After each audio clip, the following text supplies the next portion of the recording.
Welcome to the Hasn't Been 3 Days podcast with my co-host Justin, and I am BJ, and we here at this podcast, we talk about 3-day-old news, sports, and whatever else we want to talk about because it's our podcast.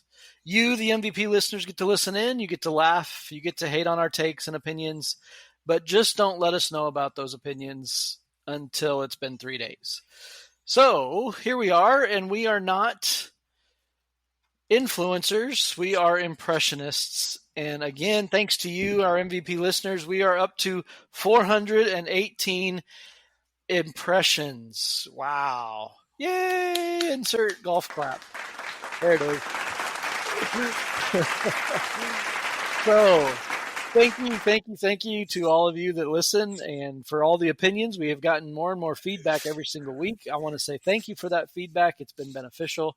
It's been encouraging, and I just want to say thank you for that. Justin, how the heck are you, man?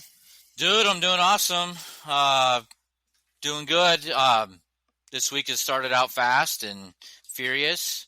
Number 12. I think that's what they're on right now. But, yeah. Sorry. It is already super late, and I'm already delirious, but whatever. But I had, coming out of the weekend, I had a good weekend. Nothing special. Kickoff of my son starting football, and just hanging out with the family, watching college football, watching the Huskers win, cover the spread. They did a good job. But other than that, church on Sunday, and then more football, NFL weekend. So what about you, man? What did you have going on? That's good, and we're going to talk a little bit about Brenton a little bit, and we're going to actually talk to Brenton in a little bit, so we're looking forward to that, but that's awesome. Sounds like a good weekend. For me, I was coming back from work. I was traveling for work, so I was away and came back for the weekend, got to see my kids and spend some time with them, which is always the joy of my life, and so I enjoyed that, and then church on Sunday was good, and again, I know they're not going to sponsor us by any means, but I really do enjoy my church, and I'm thankful for it. I'm thankful for those opportunities to worship. And so good day Sunday, relaxing day. And like you said, I agree with you. We're jumping into the week. I got a big week ahead this week with work. And not a lot happened over the weekend, kind of a relaxing time to recuperate and to get ready for this week ahead. So it's been good. Yeah. So I'm thankful for that. Awesome. That's good to hear. We should find more churches to sponsor us. I don't know how that would work. It might be a little hit or miss on some of our content, but yeah. You know what? I wonder, we might have to find a local church to sponsor us, maybe in the area. I don't know. Yeah, we could do a satellite episode from a church, like from the baptistry or something. Yeah, we could. That would be cool. Yeah, or like a drum cage of something. Ooh, yeah, like somebody's drum cage. I don't know. Okay, yeah. We're getting too silly now. So. It's it is. I mean, we've talked about some serious things and we talk about some silly things, and I had a mission statement at a church that I pastored at for a while, and part of it was we're just real people, and that's really what this is about. We're just two real guys talking about real things, and sometimes it gets colorful and sometimes it gets sappy, and other times we laugh at silly, stupid jokes. So it's all good. Yeah, it's a good thing we don't have video up because people would be laughing at me a lot. So not yet. It is coming, I'm sure. Especially if we can bank a deal like the Kelsey brothers did. That's one of the things that people. I would take a percentage of their deal. So like I've gotten feedback that we're kind of the opposite of the Kelsey brothers in what they're doing in their podcast, and just a shout out to their podcast, New Heights podcast. They do a great job. But they just took, for season 2 or 3, I can't remember what they started just recently, they just took on $100 million Amazon contract to do It's their podcast. Crazy. So it's crazy. If we wanted to be the alter ego to the Kelseys, like the unathletic, brother-like people that are not from Ohio, bring it on. Let's do this. We could do that. Amazon will do it for a fraction of the price. So we're going to have to find our Taylor Swift, though. Yeah. Yeah. I don't know. We'll come back to that later. I don't know how we deal with that. So, all right. Yeah. Well, transition time. Sure. Da-da-da-da-da. Speaking of church, Geez, speaking of church. one of the 3-day-old news articles that I found this week was an article that I get through my work, because I won't mention the name of them because I don't want to anyway, but I work for an organization that is could be very political or polarizing. So I get emails a lot from political different sites and different things that post different things about faith, about the stance that we support in my work and all these things. But this article that I read, the title was "Attending Church Regularly Will Lengthen Your Life." So this was from the WashingtonStand.com, the news article there. And automatically that catches my eye because I'm a former pastor. I attend church regularly. I'm like, what is this going to? So I was reading the article, and it's really about how all the different things we do in life that should extend our life. If we exercise, if we eat right, if we do all these things. And this author was talking about a blue zone lifestyle and talking about diets and talking about exercise and different things we do to lengthen our life. But they have actually done a scientific study, and this was part of his research, that attending church regularly will lengthen your life, scientifically proven. So, Justin, let me ask you this question before you comment on the article. I don't know if you read it or not, but how long have you been regularly attending church? Ooh, well, I've pretty much grown up in the same church since I could remember. Like diapers. I've attended Connecting Point in Lincoln, Nebraska, pretty much ever since I was little, except for the little bit of time when I lived in Kansas City. There's So how many years?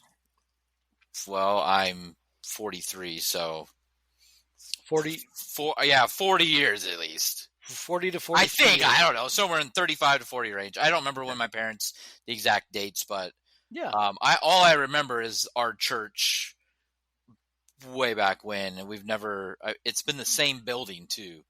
But yeah. And that's changing, as you talked about a couple of weeks ago, with the baptism being the last one in that facility, and that's pretty cool. You guys are growing and making changes, and that's pretty cool. And part of the reason, and I don't know if people remember this, I mean, how we met was through that same church. Yeah. My dad went to pastor that church, and we moved there and became friends, and here we are almost 30 years later. So it's pretty cool what church can do for us in different ways. So as this article was talking about, here, I don't know if you read this quote or not when I put it in the notes, but yeah, I read this. Yep. I want to share this with our listeners because I think this is pretty crazy when you think about exercise and eating right. This is what this author said. He says, if you're keeping track of all the things you can do to extend your life, you can add 3 years to your life with exercise. No, sorry. 4 years by eating beans. Oh gosh. Okay? Which one? Pinto or black? Well, he talks about that in the article. You have to read the article. Okay. You can add 6 years to your life by being in a committed relationship, which makes sense. If you're not in a relationship, then you're lonely and alone, and you just never know. I mean, it might take people 6 years to find you, like you talked about last week with the lady from Wells Fargo. But jeez, yeah. Rest in peace. Yeah. 6 to 10 years extended of your life by eating a whole food, plant-based diet. Hang on a second, is that eating at Whole Foods and buying boxed water?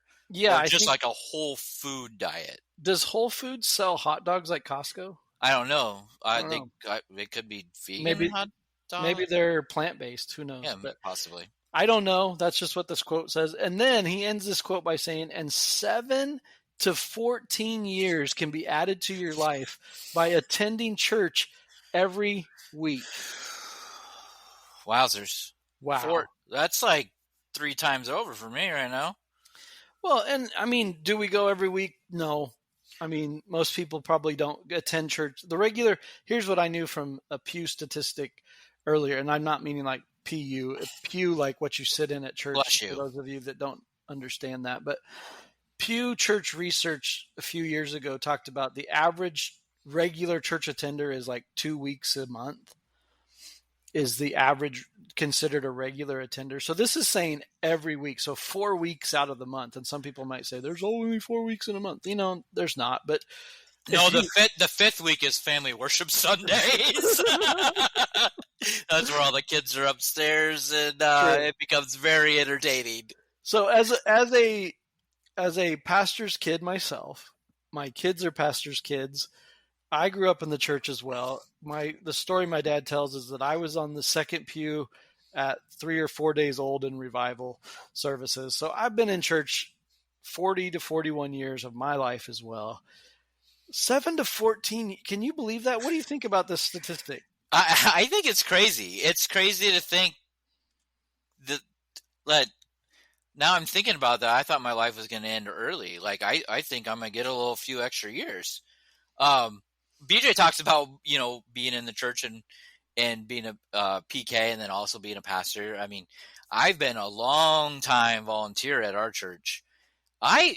There are very few weeks that I am not there. Yeah. Or not involved behind the scenes with our live stream from afar.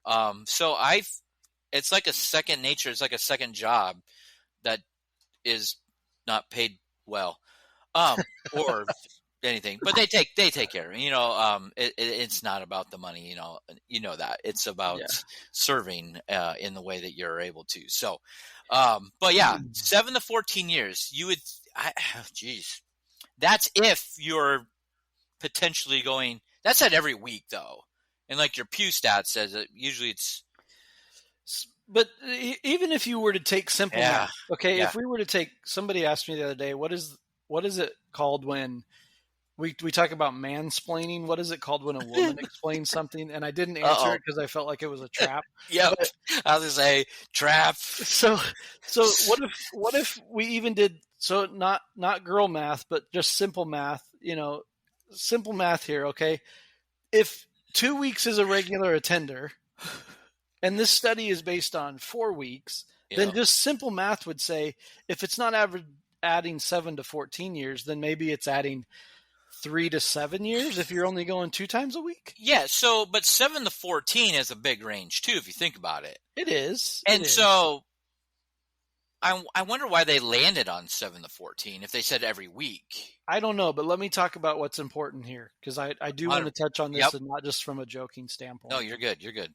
Because I agree with this statement because of the benefits of what regular church attendance does. If that was, you almost gave me a heart attack. If what, BJ? If you are in a Bible-believing, grace-filled, Jesus-loving church. Amen. If you can find a community of faith, and I'm not talking about the 4 walls that you go to on church. That's not what the church is. The church is people, it's community, it's worship, it's prayer, it's fellowship, it's discipleship, it's accountability. I'm emphasizing things for personal reasons, obviously.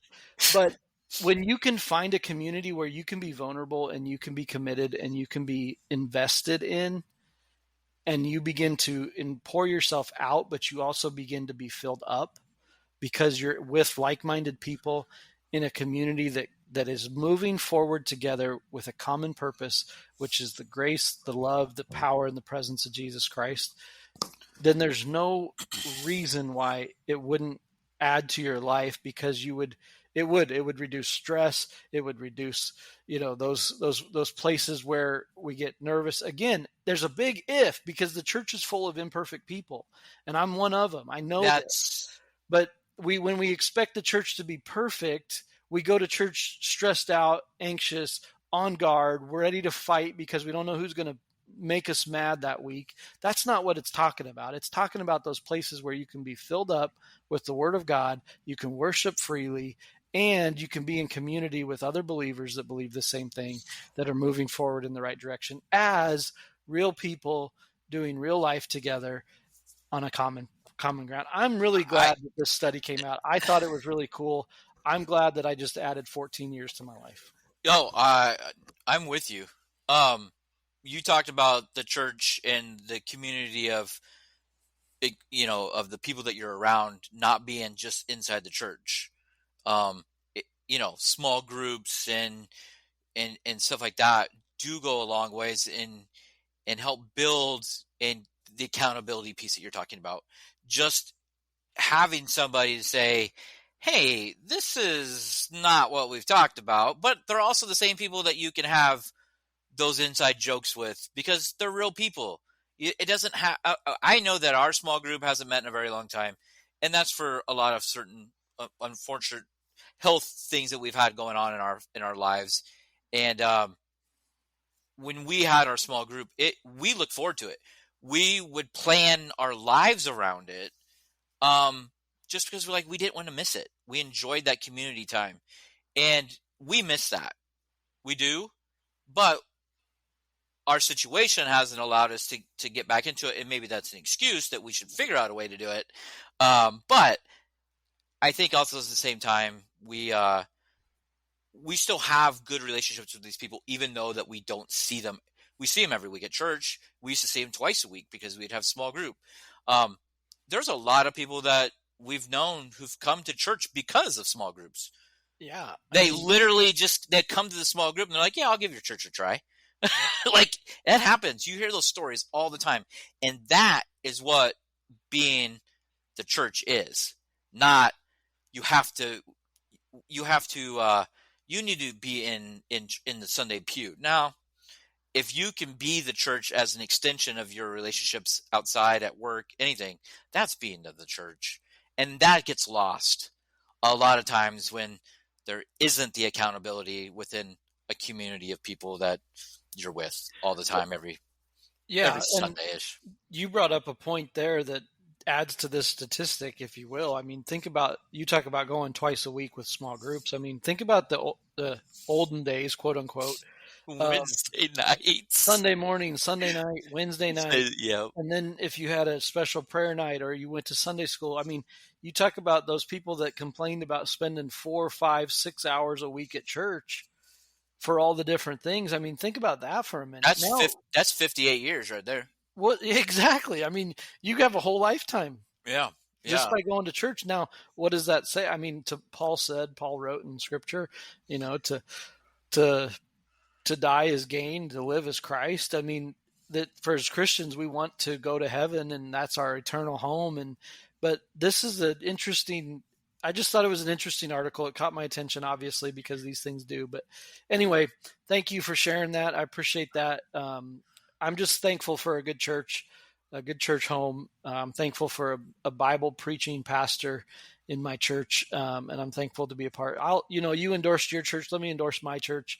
I attend Salem Alliance Church in Salem, Oregon, and I love it. I love the community that's there. I love going to church there, so I'm thankful for that. But thanks for entertaining my newsworthy item there. Another newsworthy item that we want to move on to, and we've got an interview coming up that we want to get to as well. But we talk about 3-day-old news, but one of the things that's happening this week is very important. It is historic. And so, Justin, you had the very good idea to let's share a little bit of stories about 9/11. 9/11 happens on Wednesday, and when this drops, it'll be 9/11, and we all remember 9/11 differently for different reasons.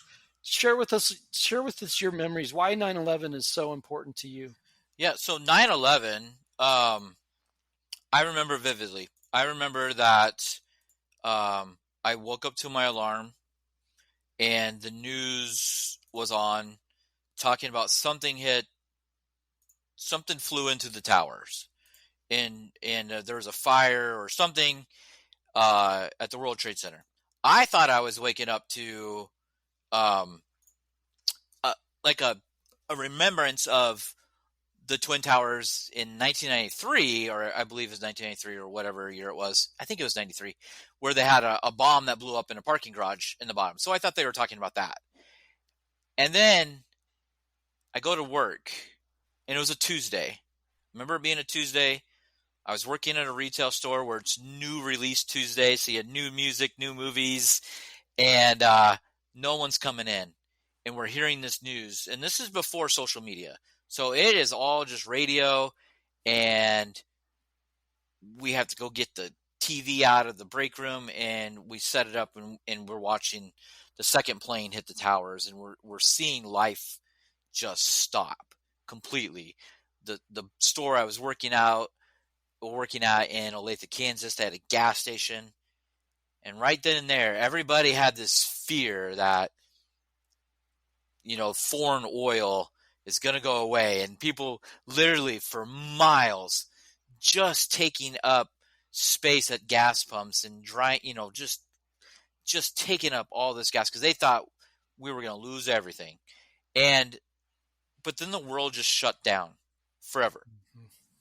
Sports, everything shut down for a very long time. And working with music industry in the store I was working at, I remember vividly I got an email from Sony Music. They had a band called Jimmy Eat World. Jimmy Eats World's CD that was out, that had come out like a couple weeks prior to 9/11, was named Bleed America. Mm. And I remember getting a message from essentially the reps from the music industry and our music team within the retail company said, you're pulling anything that says Bleed America off the shelves. And we had to ship back all that stuff to the music, and they shipped us new stuff. And that CD, if you have it, if you have one of the originals, and I have one of the original copies, it's called Bleed America, but they changed that CD. I remember this vividly because they were a pretty popular band at that point. I remember vividly pulling the stuff off and sending it back like, this is not going to be good. We're not going to be able to sell this. And they changed it to a self-titled album. And I remember that vividly just because of how it impacted so fast down the line. A lot of things you started the patriotic, and just everything was so patriotic. Everybody seemed like they were together. And you saw that later on too, I don't remember how many days it was exactly, but later on you see it in sports, right? Everybody kind of comes back together and especially in New York, obviously. But man, I just remember sitting around watching TV constantly, just watching the news, every channel, to get a different perspective. Mm-hmm. And so that's kind of what I remember. And I remember we're recording this on a Tuesday. It happened on a Tuesday. And I know this is not going to come out till tomorrow on a Wednesday on 9/11.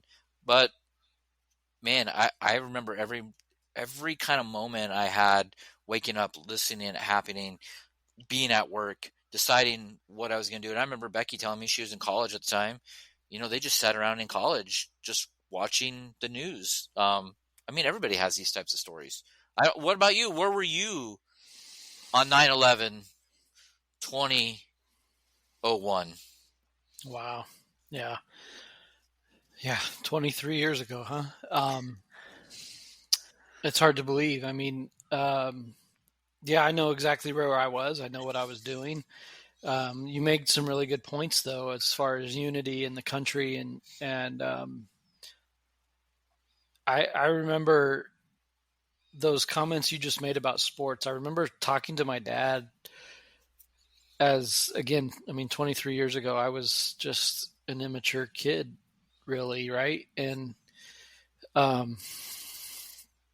remember saying, sports is what we need to give us a sense of normalcy back. And I said that pridefully because I was just kind of mad. I'm like, how can they shut down everything just because of this attack? And I was very ignorant and very selfish in that moment. Lives were lost that day. The world changed that day for sure. And my little world, I didn't want it to change. I wanted to watch the NFL that weekend, and we didn't get to. I wanted to watch baseball playoffs that weekend, and we didn't get to. And I was mad as a sports fan, and I shouldn't have been. Yeah. So I regret that, but it also mirrors another time in history just recently as we come through the COVID whole situation and the whole scare. I remember sitting there in my office during COVID when the numbers were just being released of how few cases there were in America. And yet everybody seemed to be shutting down and everybody seemed to be going. And I'm like, we can't change our whole world for 170 cases. Yes, those lives matter. And yes, that's sad. But then it just blows up and it becomes bigger than anything we've ever realized. And so we have been fortunate in our life, and I know we're not special in this regard, but we have seen two very historic events happen in our lifetime. Yeah. And that's pretty cool. I know there's people in generations before us that have seen other things happen, and they remember those times and such. But so where I was in Lincoln, Nebraska, and I worked at the daycare at Noah's Ark at the church that you go to, and the daycare that your mom works at. And I opened the daycare, and then I did breaks for some of the teachers. And so I opened the daycare that morning. And again, so I don't remember the exact time the first plane hit, but it hadn't happened yet.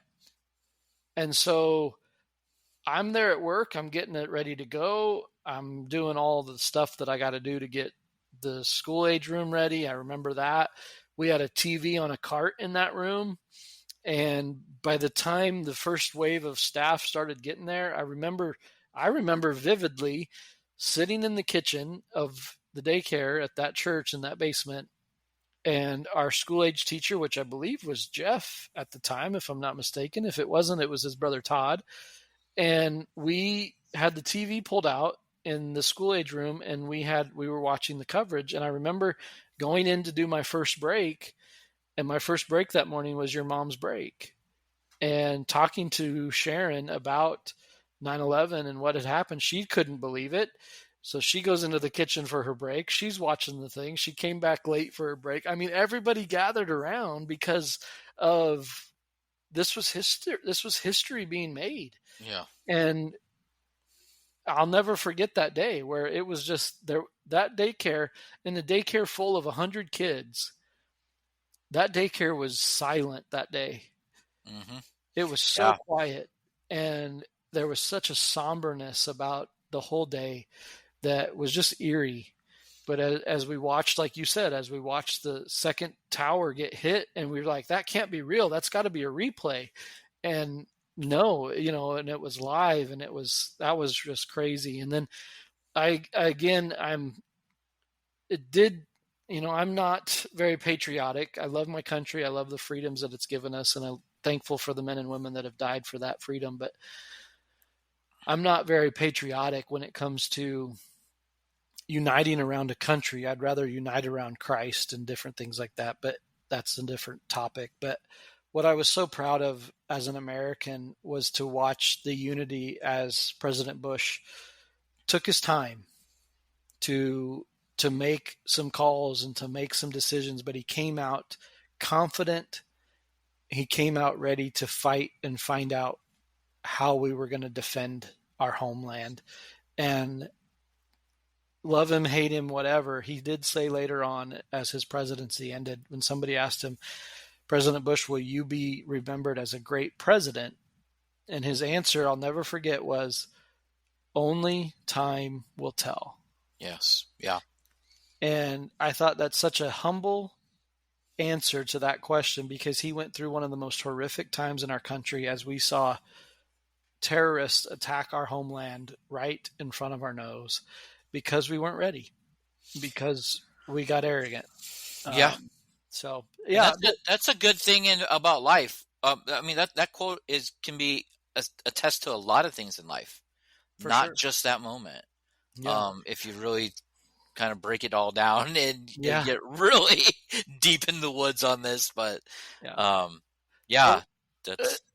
And so, I mean, we're all going to remember, everybody listening to this, all 418 of you, plus some that are listening in Belgium and UK and all over the world now. Thank you for that, by the way. But you and I have a perspective. We're fairly similar in age, so we have a perspective and a thought process. But let's go ahead and talk to some people that have a different view on this. So Yeah. we want to welcome in our first guest ever on the Hasn't Been 3 Days podcast, and we're going to bring in Brielle and Brenton, Justin and Becky's 2 kids, and we want to talk to them a little bit about 9/11, about the podcast, about their life a little bit. And so we're excited to do that. But I just shared the story about their grandma Sharon and working with her at the daycare. Let's hear from our dear friend. Yeah, we'll see what my kids. There's gonna be no filter, so we're gonna see what is gonna happen here. Yeah, but, let's talk to Brenton and Brielle. We'll bring them on. Brielle and Brenton, hi guys, how are you? Good. How are you? Awesome. We're so glad you joined us tonight. We're going to get into a little bit of their personal story on how it affects the podcast, but I wanted to just ask you a question real quick. As we think about 9/11 tomorrow, from your perspective, Brielle, tell us your age and tell us a little bit about what you have learned about 9/11 and how that impacts you in your life right now. Well, I'm 14, about to be 15 in a few days. So I've just kind of like learned about it at school. Is it a holiday or is it history that when you think about it from a historical perspective, is it something that seems like it's real and it could have happened, or do you feel like it's other things in history where it's like maybe these are just really cool stories that we hear about, but did it really happen? I feel like it's real and like it really happened because it impacted like a lot of people. Okay. Yeah. For sure. And you've heard Dad tell you stories about 9/11 and probably seen all the documentaries I've watched, right? Yeah. Yeah. I haven't showed you all of my news clippings in my magazines that I collected because I have that as a history moment. I know I haven't shown this because I don't even know what toad it's in my house right now. But Thank you, Brielle, for that. Brenton, how old are you, and what impact, if anything, what do you know about 9/11? How has it impacted your life? Well, I'm 12, and from what I've heard, that I think that 9/11 actually did happen. That's good, because it did. Yeah, we were there. I mean, not there, but we were watching it live on TV. Yeah, that's cool. So non-flat screen TVs. Non-flat. It was a tube TV on a cart in the daycare, and I'll tell that story here in a minute. But tell me, Brielle, what is your favorite part of history? Ooh, I think my favorite part of history is learning about like the different people and how they impacted different parts of history. Okay, like who's your favorite historical character? Probably Martin Luther King Jr. or like Rosa Parks. That's really cool. I only laugh. There's a recent Rosa Parks story. Have you heard about this? No. No, like there's a recent news about how Rosa Parks didn't have to ride the bus because her husband had a car. Oh wow. Yeah. No, I'm laughing because of the story of when I lived with your parents. Oh jeez. I used to watch a bunch of movies that they made fun of me for watching, and one of them talked about Rosa Parks, so that's why I was laughing, because it's pretty funny. But I won't get into that right now. So those are good characters. Those are good people to they did impact the world and change history. That's huge. So Brenton, who's your favorite historical character? And it can't be from Star Wars.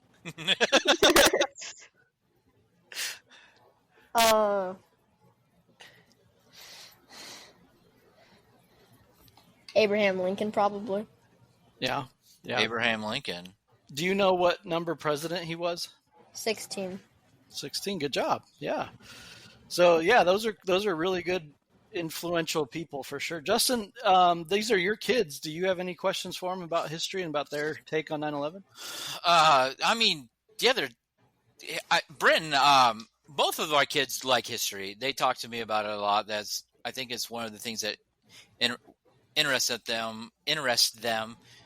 I'll find myself watching documentaries at home on, I don't know, History Channel or something like that, and sometimes they'll maybe hang out with me. As kids get older, they don't want to hang out with Dad anymore. But we do sit and enjoy reading and watching the 9/11 stuff. It's kind of fun to tell them about how we experienced it. I was working in a retail store, and I remember watching it happen. I heard it on the radio first, and then I had to go get a TV out of the break room, a giant tube TV, and take it to the middle of the store and watch things happen, watching when the planes crashed in the buildings, and then see the world kind of turn upside down for a little bit. They thought everything was going to come to the end, that oil was going to be taken away. So gas lines longer than you can believe were right outside my building. And so, and it's also something that's kind of unique because all that happened in the same year that I got married too. So that it correlates to the time that me and my wife Becky have been married and the kid's mom. So that way you never forget your anniversary. Good job. Yeah. We tried to get married on 7/11 and that didn't work out. And we could have had burritos every year. Well, I mean, but now they're getting ready to be bought out by Circle K, so that would have been a funny anniversary gift too. So, but anyway, it's true.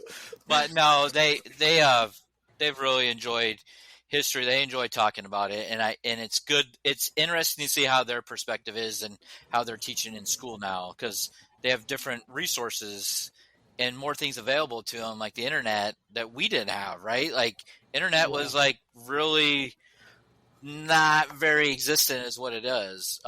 We were on dial-up at that time. I mean, this is a piece of history that won't be in the encyclopedias because they don't make them anymore. True. Very true. Our kids are probably like, what's an encyclopedia? Yeah. I know what that is. You know what it is. Not Wikipedia. Not Wikipedia. Encyclopedia. Yeah. Well, Brenton, let me teach you a lesson here as we transition to make this about you guys. We always want to treat our lady friends with respect. So we're going to go ladies first here, okay?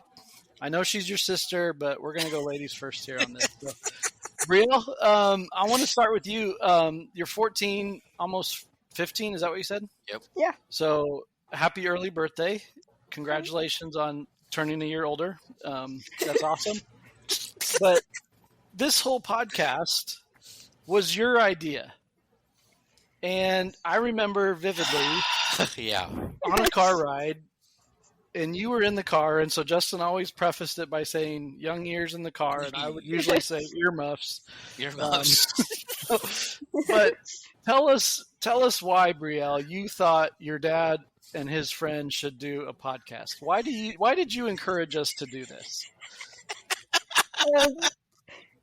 I encouraged you because Dad would always be on a call with you for like hours on end, and he'd come back with like the wildest stories that you told or that he told. And so like me and my mom were talking about it one day, and we were just like, they should just make a podcast so they can just record all the stories and we can just listen to them and all their wild things they say to each other. So we just talked about history, not potentially, like sometimes we don't believe history. Like, did the moon landing really happen, or was JFK really shot? Those kind of things. But I don't know why we're laughing about that. Well, yeah, that's another story your dad and I have when we were in Dallas together. Yeah, we were in Dallas. We were in the grassy knoll together. So, is there any story that you've heard us talk about, Brielle, that you're just like, there is no way that's true? Can you think of anything that you're just like, there is no way this story is true? Not off the top of my mind, but I know there have been a few times where it's like, there's no way that actually happened. And then, so for confirmation, did you usually go to your mom to see if it was true? Sometimes. Yeah. She would just roll her eyes, but she was always, once she was involved, she was always there with us. I mean, she was in the car for those nasty smokeout nights. Smokeout nights. Oh, you mean when I had gas? Fumigation nights. Yeah. She stayed with us. She must be a keeper, Justin. Good for you. That's awesome. I outkicked my coverage. Well, Brielle, I just want to say thank you for giving us an opportunity. And this is what I do on the podcast. If you guys have listened, let me ask that question. Do you actually listen to the podcast? I've listened to the first one, and it was only because Dad put it on in the car. No. we listened to the last one or the second to the last one. I 'cause didn't we were, finish all of it. but we listened to it in the car because we were talking about. I think we were talking about the mental health stuff. It was that mental Oh health. yeah. Yeah. So Well, good. Well, I'm glad that you're not only our co-creator, that I'm glad you're a supporter. she is not one of our 390 impressionists. So this is what I do on the podcast. I usually turn the funny into serious, and so I just want to be serious for a minute, Brielle, and just thank you because this has turned into something that your dad and I just kind of enjoy getting something out and off our chest. So thank you for the idea, and thank you for listening. I really appreciate it. Of course. Is there anything that you want to say to the world? All 390 of them. Stop. Is it 400? No, hang on. 418. 418 impressions this week. Yes. Do you have a favorite Anchorman quote you want to go with or something? I don't. I No. wasn't prepared. No, I yeah. understand. On the spot. We're just swinging it. But thank you for coming on with us tonight. Thank you for your creativity and your challenge to your dad and I. That's the other thing. When you challenge us, we're probably going to show up. So. Brenton's going to probably tell the story about how he's like, well, Brenton, what do you remember about starting the BJ and I starting? Have you heard a story that we've talked about that you think, well, no way, Dad. There's no way that you and BJ ever did that. Do you remember any of those types of stories? No, not really. You don't, because I don't tell you. A lot of them, we're to the point, BJ. Like a lot of these stories, I don't want them to go do the things we did. So it almost slipped up the other day, and I'm going to tell it now. It almost slipped up the other day when we were talking about when we borrowed those golf clubs from that property. Do you remember this story? Oh, yeah. Yeah. So it slipped up, and I had to veer right pretty quick about what we did. So, Oh, my. yeah. But, Brendan, so when we were talking about doing the podcast, what's something that stood out to you about the thoughts of you, your dad and his best friend doing a podcast? What did you think? That you were crazy. But you were sitting right next to me. It was family movie night, and Dad is on his phone, right? Because you guys challenged us that night. Oh, you're not going to do a podcast, and I was doing what? Making what? I was making graphics, right? I was like, well, we got to come up with a graphic first for the podcast, and you were sitting there, and Bree was sitting there saying, Dad, that doesn't look good. That doesn't look good. And then we ended up finding one, didn't we? Yeah. Yeah. And then we argued about how things should be spelled for an hour. Yep. That was Mom who was arguing. Well, Details matter. Yeah. It's because your mom can't just admit that your dad's always right. So I hope she listens to this part. We'll avoid that one. Let's Brenton, you're 12 years old, and we have you on timely this week because tell us what you did this weekend. Had my first ever football game. Your first ever football game? First ever tackle football game, right, bud? Yeah, tackle. Yeah. So I saw the pictures that your grandma, is that what you call her? Grandma, what do you call Sharon? Just grandma. Just grandma. So I saw Grandma Sharon post pictures of your first football game. And tell us what your favorite part is about playing tackle football for the first time. Just the experience and getting to meet new people and just doing tackle, not flag anymore. Yeah. What's your favorite? So what positions do you play? Too many. What position did you start on defense, and what position did you start on offense, the very first plays? Outside linebacker for defense and running back for offense. Okay, cool. That's awesome. Those are two very important positions on the field. I actually played both of those myself in tackle football for a little bit. Believe it or not, as small as I was, I played outside linebacker for one game and got hurt, but not playing defense. But anyway, what's your favorite side of the ball, offense or defense? Offense. Why? Because you can make better plays with the ball. Yeah. So what's your give us? So you're in the huddle, and you're starting running back. What is the play call? What is the first play call that came through that was your play? Give us the play call like you're the quarterback giving us the play. 35 lead blast ready break. Nice. 35. So you hit the third gap. Which side, right or left? I'm pretty sure it was right. No, left. It was on the left. If it's Left. odd. Odds are left. That's right. So third gap. Did you hit your hole? Yes. How many yards did you get? 1. 1 yard. So your offensive line didn't block. No. Okay. And was that also the fumbled snap that they kind of got back to you pretty quick? Yeah. Oh, okay. So there was a little bit of. What was the second play that you got? I'm pretty sure it was 37 outside zone. Okay. Was it a pitch play or a stretch play, handoff? Stretch play handoff. Yeah. Okay. So You- is your quarterback pretty quick at getting you the ball, turning around and getting you the ball? Yes. Do we want to give a shout out to your quarterback? What's his first name? Mm-hmm. Peyton. Peyton. Oh, that's a good quarterback name. What? Yeah. Yeah. Peyton Manning. Good quarterback name. So how many touchdowns did you score? None so far. None. Bree. What did you know? I'm only laughing because Bree's on camera with a big old circle. Like, no, Pete didn't get anything. Super supportive, Bree. It's so awesome. I turned the fun into sappy, and I have been told by numerous family members of yours, Brenton, that you played well, and they were very proud of you. So if they didn't tell you, I want to tell you I'm proud of you. Way to go. Keep up the good work. Work hard. I told your dad to tell you this. If he didn't tell you this, that I'm sorry, but trust your practice.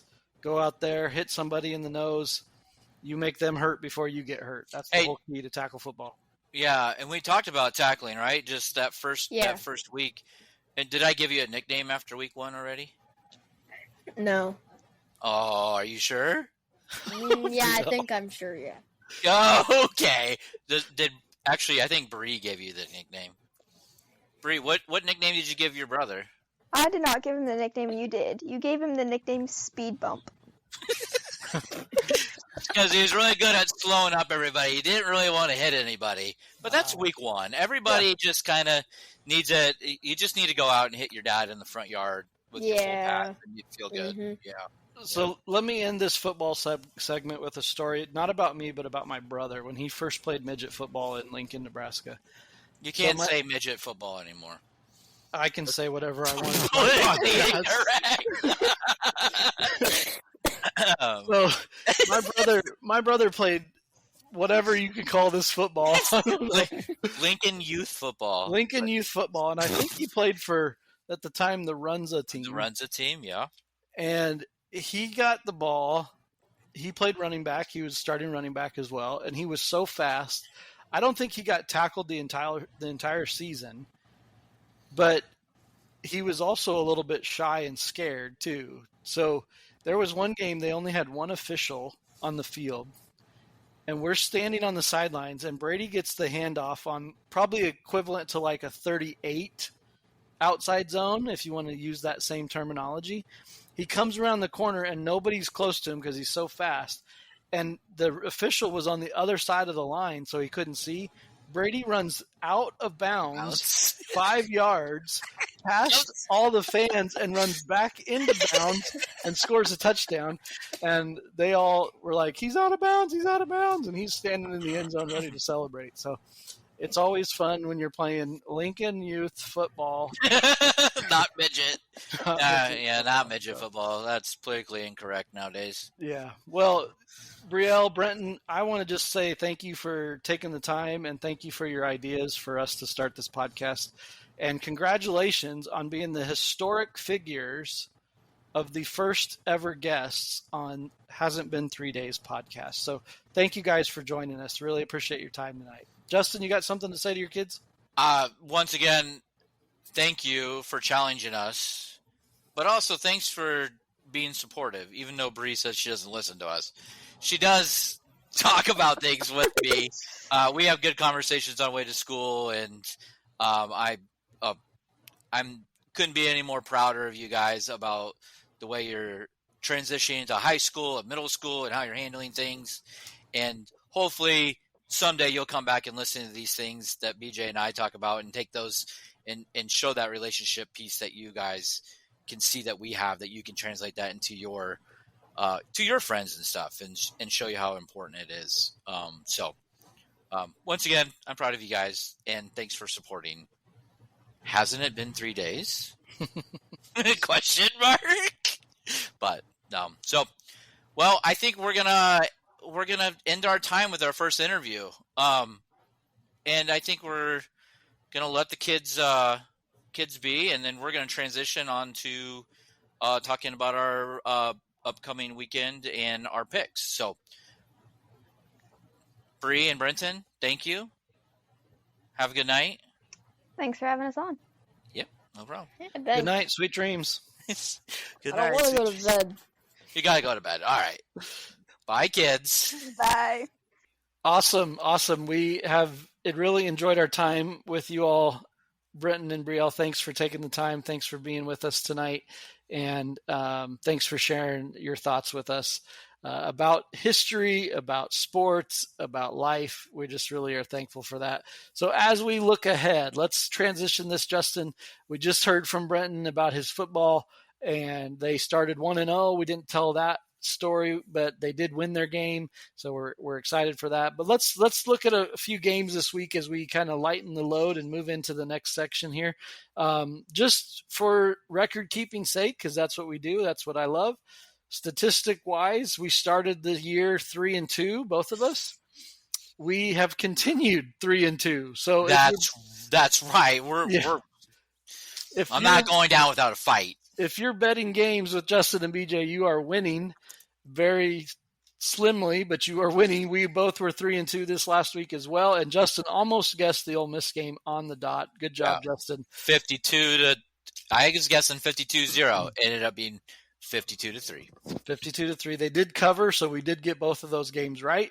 So I picked 5 games for us this week. I picked 2 NFL games, 3 college games. I picked both of the largest point spreads for both college and the NFL, because I think a large point spread in the NFL is interesting. So that's why I picked that game. Okay. And the other NFL game I picked was just from an interest standpoint on myself. I need to just have you pick one of the games that you're interested in instead of me just doing this all. But I don't think I really care.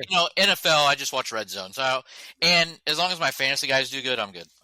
Yeah. So here we go. First game is college, biggest point spread. We got Kent State at number 7 Tennessee, and Tennessee is favored by 48 points when we do this podcast. Do you think Kent State used to be Kenneth State and they shortened it up a little bit?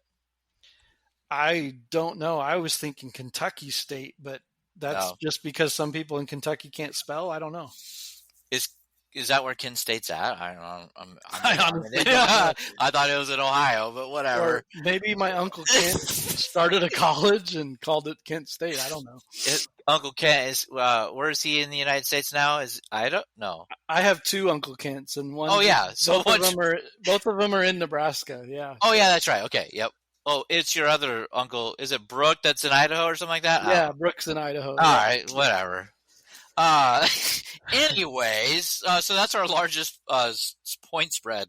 They're playing Tennessee, the only 10 I see, but they're ranked number 7. What is the point spread on that? What do you have down? 48 points. Jeez. 48 points. Tennessee by 48 points. Oh, goodness. Well, I might keep this going. I think Tennessee's going to cover this. Wow. Yeah. I think they're putting up a 50 burger. And you think they're shutting them out? Yeah.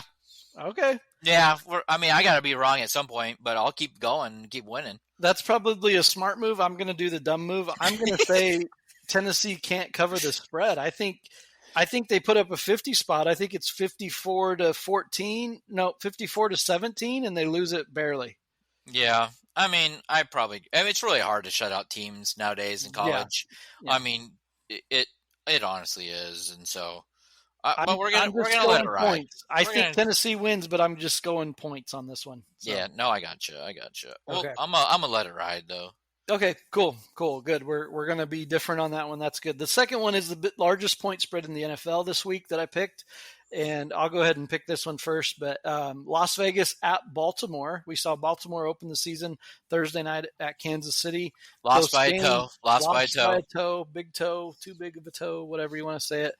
9.5 points in the NFL. 9.5 points.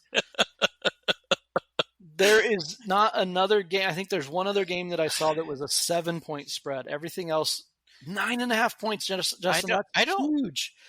I mean, but the Raiders are not that great. I know. I'm hyping this up because of the point spread, but I think Baltimore's a little ticked off from losing to Kansas City, and I say Baltimore wins this and covers the points. Yeah, I was going to say, I think Baltimore wins. Yeah, I'm with you. I think they cover the points as well.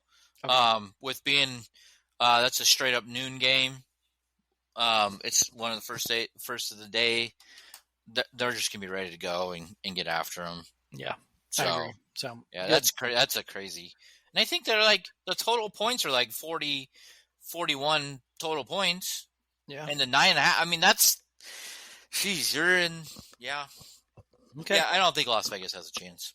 All right. So sorry to my friend Josh, who doesn't listen to the podcast probably, but he's a Raiders fan. But okay, the Raiders. Raiders. You talked about my Uncle Brooke. He is a Raiders fan. He's not going to like those picks, but I don't think he listens either. So, well, I guess we don't really know. No one's we don't have like a. Maybe we should do like a roll call of like and follow people who actually follow us. Like we should have a Google Doc that people check in and say, yeah, we have actually listened to this. Hey, that would be kind of interesting. Anyway, let's move on. Yeah, you're good. So the next game is the NFL. This is a game that always seems to be a good game, and so that's why I picked it, is just for the interest level. I don't have an interest in either one of these teams or any players, but Buffalo at Miami, a battle of the AFC East, and Miami is favored by 2.5. So really a pick 'em game because they're favored by less than 3 at home. Buffalo at Miami. I think that spread 2.5 is how many arrests Tyreek Hill's going to have on the way to the game, which is newsworthy. But I think they cover that enough this weekend. Wowzers! It's just so hard to pick the Bills because they are just such an up and down team. Josh Allen barely has anybody on offense to do anything with. I think I'm gonna go. I think we're going Miami. I think Miami's gonna cover this. Yeah, I'm not going to spend a lot of time here because I agree with you, and I think Miami's running game is surprisingly good. I was given a hard time by my son because I didn't take their running back in fantasy, and he's like, he's really good, and I said, yeah, but he's a Miami running back. And sure enough, I mean, he lit it up first week. So did Tyreek Hill. Tua sat on my bench and got 31 points. Good job, me. Yeah, idiot. High five. But yeah, Miami wins this game. So the last two games I got picked are two local games. One local for me, one local for you. So we'll start out here because we have less to say about this one. But it is the Civil War that is no longer the Civil War, as number 9 Oregon, University of Oregon Ducks, go into Corvallis to face the 2-0 undefeated Oregon State Beavers in the rivalry game that is still on the schedule, which I'm thankful for. And the best team in the Pac-2 is playing a new team of the Big Ten in Oregon. Oregon is favored by 16.5 points. Not happening. They don't look good at all. Well, and here's the thing, and I've only been in Oregon for 2 years now, but this game is a rivalry game. Oregon has historically been the better team, but in recent history, but Oregon State comes to play, and Oregon State will lull you to sleep in their play style, but when Oregon, like you said, hasn't looked really good, 16.5 on the road in a hostile environment in Corvallis. Hostile, like what, 30,000 people? Well, but I mean, in this game, this is the game of the year. So, do they still call it the Civil War? You said Civil War, but then you kind of said not the Civil War. Well, that's how I heard it described today. It's because people don't like to talk about war. Same thing happened in Kansas with the KU Missouri game. Border war. They used to call it a border war. Yeah, war. You can't call it war anymore. But so you can't have statues either, I guess. Yeah, I can call it whatever I want because this is my podcast. But Civil War. So just like midget football earlier, right? You said midget football earlier. Yeah. Good. So way to go. I'm gonna just go with the team that I like more, and so I'm gonna say Oregon State in this game. I'm gonna say Oregon State. Oregon State. I think Oregon does win like they did the other night. They're not covering that point spread. No way. So you want Oregon State with the points then? Yeah. Well, Okay. I mean, yeah. So Oregon's, yeah. Yeah, it's not going to happen. So, Okay. Well, that's good. That's enough about that. Let's go to the last game of the week, and we're looking at a local game for you, and that is Northern Iowa coming into Lincoln for the first time in, I believe, 5 years. The Huskers are ranked in the top 25 at 23, and when I looked up this game, it may have changed right now. There was no line in this game. I think that's because of Northern Iowa's status. But I know who you're going to pick. Give us what your thoughts are on the game. Nebraska better be ready. This is one of those games. I think this team, Northern Iowa, is going to be ready. They're well coached. Some of the sports radio I've been talking about or listening to this week, they've been talking about how Northern Iowa is going to be ready. There's a lot of coaches who come out of Northern Iowa, who come and scout Northern Iowa about the type of program they run. Nebraska better be ready. The one benefit is at night. This game is at night. It's not like an 11 o'clock game where you're just kind of rolling out of bed and get going. The atmosphere should be good at night. I think that's going to be a big factor for Nebraska. So Nebraska wins. We'll just keep on saying Nebraska wins by 10 every game because I think that's a good number. Okay. So that's what I'm going to go with. All right. Well, I'm going to take Nebraska again. I told you last week. I've told you every week we've took and picked Nebraska that I'm with Nebraska till they give me reason not to be with them. And I know that sounds like I'm a bandwagoner, probably so. But I just want to watch good college football. You were a Cubs fan. I was for a long time. But I did pick another loser, so it wasn't like I jumped ship for a winner. That's true. I like this Husker team. I like I said last week, I think Coach Rule has got them focused in the right direction on the right things. And yes, they jumped out hot. They needed to jump out hot. I said this last week. I said, if CU comes in and kicks them in the face, are they going to adjust? But Nebraska came out and kicked them in the face, and they didn't adjust. However, what I'm talking about is why sometimes I can't watch Nebraska is what happened in the second half. And I cannot watch when you score 28-0 at halftime and then you don't score the rest of the game. What on earth is going on? You texted me and you're like, 28 more points. Let's get 56. And I said, I don't remember exactly what I said. I said, the offense didn't start out very well. And I said, this defense is going to have to spark Nebraska's offense again. Mm-hmm. Nebraska did have some big plays. We can talk about refs calling. I mean, it wasn't a very good called game both ways for Colorado or Nebraska. But Nebraska had some big plays that they ran. And then I think at that point they realized, Colorado's not going to come back in this game. Let's just kind of lull everybody to sleep. And that's kind of what it turned into. But Nebraska's got you used to winning again. And that's hard to teach. And when you don't have players that have understood that, and you got coaches who says, we can do this, I think that's going to come. I think they're going to realize they're going to have to step on the throat and keep it going. But it's also about getting other guys in to when you're up 25 points at that point or whatever it was. So it's a little bit of a balance, and it's a non-conference game. Your goal is to get to the conference championships, right? So you can get into the playoffs because that looks good. So you take a win, but yeah. Well, and I get you. It was a rivalry game, and they did come to play and they did get the win, and you're right. That's what matters, and that's why I was able to keep watching it, because it was a good game. It was a fun game to watch. And again, I think what I don't like hearing in years past, and this isn't the case this year, but we're just saving stuff. We don't want to show everything in these first 2 games. With the way the format is in college football now, you don't get to save anything. Yeah. You got to go out and you got to score points, and you got to put, like you just said, you got to keep your foot on the gas pedal, and you got to win ball games to get in the playoff. So yeah, and you need to do it safely too, because you don't want to expose your players to things, because you're going to need those players later on. Yeah. When you're only 2 games in. So, good. but so we're picking pretty close to the same line again this week. So we'll see how that first game goes, if we have a different record than we have the last 2 weeks. But anyway, tell me what you got going on this weekend, Justin, as we wrap things up.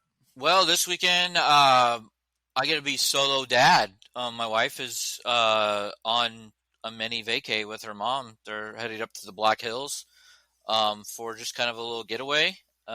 So Dad gets to hang out with his kids, and I think my daughter I know my daughter is going to a homecoming dance with some friends at another high school. Actually, they're going to East High's homecoming. Go Spartans. Go Spartans. So she's going there with her friends, so Dad gets to do the drop-off and stay up all night, wait until they get home, and friends spending the night, and they'll just be loud. So do that. I'll have stuff to do for the church on Saturday morning, church on Sunday, Husker game that night. Looking for 3 tickets to take my kids to the game, because Dad's by himself, so what else are we going to do? So if anybody listens to this before the game, hit me up. I'll take those tickets off your hands. But other than that, just another Brenton will have a football game on Sunday as well, and we'll have church, and yeah, it's pretty standard weekend nowadays in the fall. So what about you, man? What you got going on? Yeah, pretty similar to my last couple. Spending time with the kids this weekend, and I love just kind of relaxed days. I don't think we have anything planned that I know of, and so it'll just be a good time with my kids and with people I love, and I'm thankful for that. So yeah, pretty chill weekend for me as well. So, all right, man. Well, we did it. We're on. This is we got through episode 5. This is crazy. We did. We're rocketed roll. That's the feedback I get, is just how we just seem to be able to pour out some content. So good job, man. It's been fun. Yeah, no, it has been. So, all right, well, man. Let's find out how the week goes, and I hope that you have a great 9/11. And remember, hug your children, be good to those around you, and we will see you next time. Here's to a lack of communication of irrelevant aged news. See you next time. See ya.